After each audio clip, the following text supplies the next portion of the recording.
Bullock also spoke about the task force he created that will help determine how to spend the $1.25 billion in federal aid coming into the state. MTN's Sam Hoyle spoke with members of that task force today. COVID-19 stimulus checks on the way. It's a welcome sight to those who have lost a substantial part of their income or for those who are uncertain what the future holds. And as Governor Bullock's Coronavirus Relief Fund task force has been unveiled, the real work is just getting started. Colin Davis, owner of Chico Hot Springs and member of the task force, said the task force's job isn't about delegating who gets what, but rather how to upright Montana's economy as a whole. We're going to come out of this with greater debt, right, which is not a win-win, right? So how do we shore up these businesses and get money to them that will help them, that will fairly help them get back in business, open their doors, help their employees? And that is the question. That is our charge.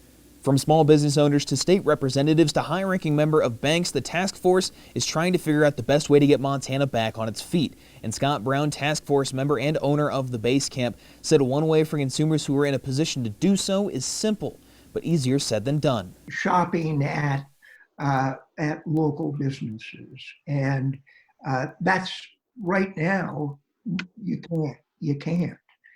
Local retailers across the state have closed their doors for the time being, and even though 13,000 local businesses got a piece of the $1.4 billion from the Paycheck Protection Program, the task force now has $1.25 billion to work with as they look to get Montana's economy back on its feet. And Davis said the goal isn't just to duplicate what's already been done. We're all in this together, right? Everybody's suffering, and the whole point is to get through this as rapidly and as safely as possible so we can really open these businesses back up and keep them open, not open them up to shut them back down again.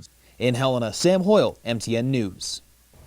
The Coronavirus Relief Fund Task Force will meet 3 times a week for the next 2 weeks.